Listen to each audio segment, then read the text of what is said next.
Here we are, October 11th, 2012. Gorgeous fall morning, 45 degrees. Planning for a big family gathering. Ribs on the Orion cooker for Grandma's 80th. So that's what we're going to do. We're going to cook some ribs. The Orion cooker, one of the greatest inventions ever. Essentially, it's a convection oven, like a smoker. You have your top here. You put your food on the inside, some wood chips, maybe some liquid in that pan on the bottom, and then around the outside you put your charcoal.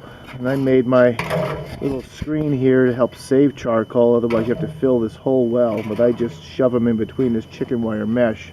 Saves a lot of charcoal, as you'll see in a bit. You put some charcoal on the top, and when your food's in, you just set it down and let her rip. Cooks ribs, 6 racks, in an hour and 15 minutes. Okay, so now we go inside and prep the ribs. So prepping ribs takes a little bit of planning ahead of time. Here we have 2 packs of ribs. Got these just the other day. Typical baby backs. Got them for $2.99 a pound, which is not bad. And you take a look at these packages. Whenever you buy these packages, make sure they're nice and tightly sealed, nothing broken, because you don't want this stuff spoiling. And what you need to do is take the membrane off the back of the ribs. So first you take your ribs over to the sink, like such. Take your scissor for opening it, cut it open, drain the juice, and then move the ribs over to your working surface where you're going to peel off the membrane with 2 tools, paper towels and the back of a spoon. You'll see how this works in a second. Okay, so to get the back of the membrane off the back of the rib, it's a pretty easy process really. You take your spoon and you shove your spoon underneath the membrane like such to start to separate it from the meat. Some of them work more cooperative than others. It takes a little bit of elbow grease getting in at the right angle like that in order to start to get this membrane lifted.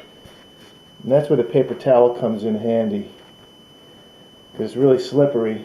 So you take a paper towel and you can then grab the membrane and essentially just pull it off. Without the paper towel, it's really difficult.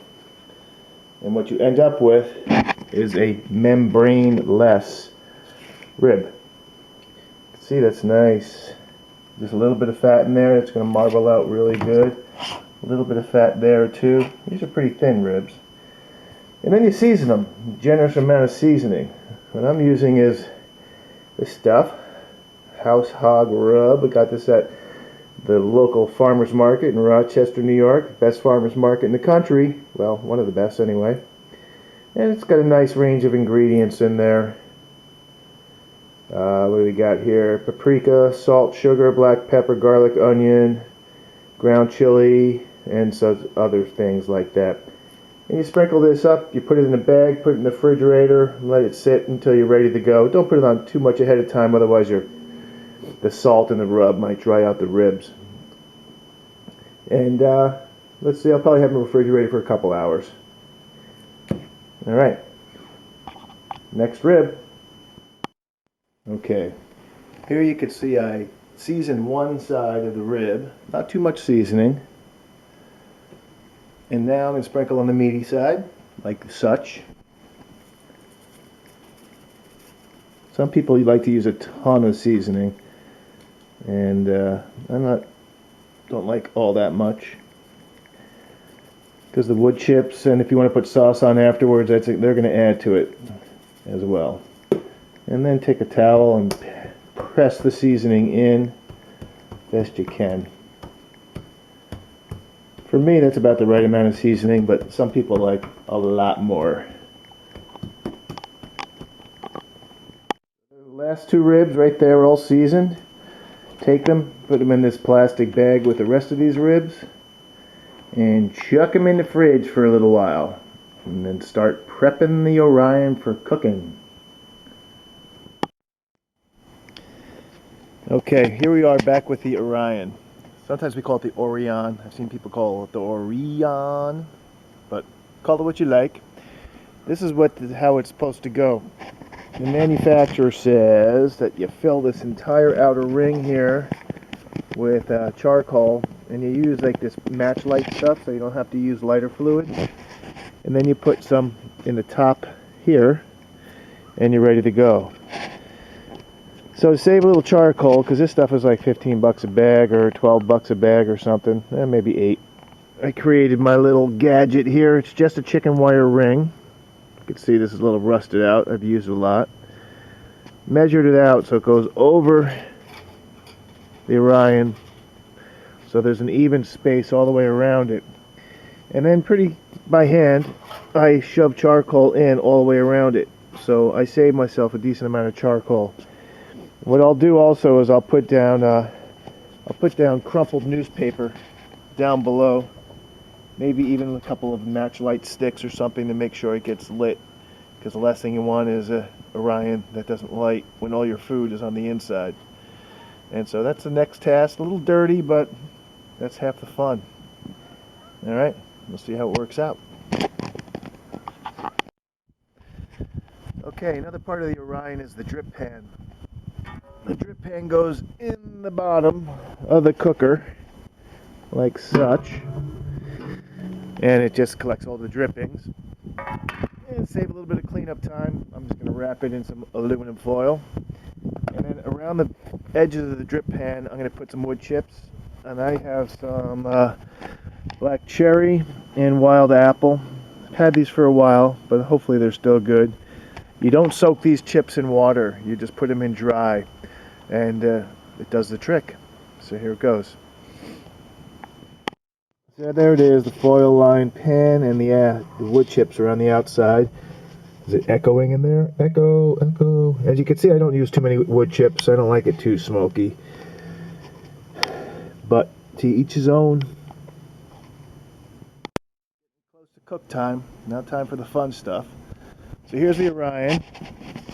And you can see the coals around the outside and the chicken wire thing. Stacked up, some newspaper underneath. Just save a little few coals. This time I mixed some match light and some regular coals. So we'll see how that goes. So here's our prepped station. We got our ribs. And we got the rib hanger that they'll go on. A knife and some stuff to work with here. And then of course, a little lubrication. Today we're trying a little maker's mark for the cook. And some tunes, of course. So let's prep the ribs and throw them in the Orion. The tip I learned, if you take your knife and you pierce between the second and third bones, right around there, on both your ribs, and then you put your rib hanger through, ends up looking like that. And that way you have a little bit of strength up top, because if you hung it from the top and that rib got really loose because of the cook, the thing would fall in. So this gives you a little bit more support up top. So, never did it, heard about it, makes sense to me, so I'm doing it.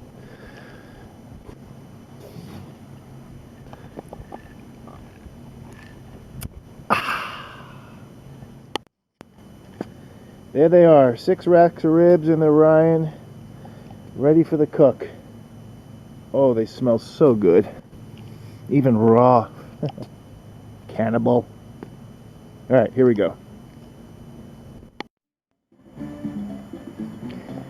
There she is, starting to cook up.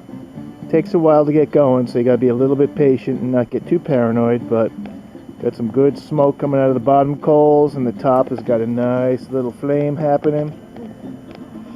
Ribs went in at 12:15, coming out at 1:30. Here we are, an hour and 20 minutes later. Let's check it out.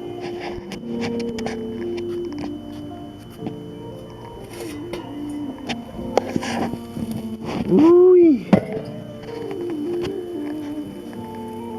There's some ribs. You can see how the bones are exposed on the side there, sticking out. That means that they're pretty good and done, from what I understand. Ooh, they're very tender. You could tell just by picking. Really good. All right. Now I got to figure out how to get these out of there. Fortunately, I got a tool. The old needle nose pliers to pick them up, put them out, over to this staging area here. Some of them I'm going to cut up, put some barbecue sauce on, and throw up on over the grill for a little while. And the rest we'll just keep as they are. So here we go. A lot of ways to serve ribs. You can throw up the whole slab on a plate. But if you're having a lot of people around, sometimes it's easier just to cut them right on the bone. Just like that. Like that.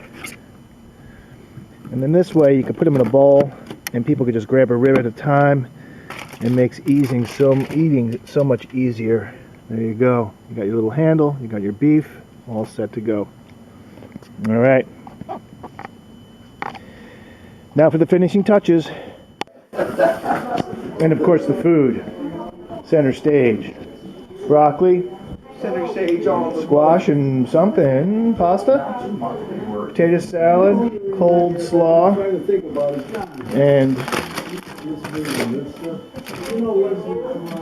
the ribs. So, let's eat. I watched Louie, but I'm watching you make your food. Oh, there you go. Look at that.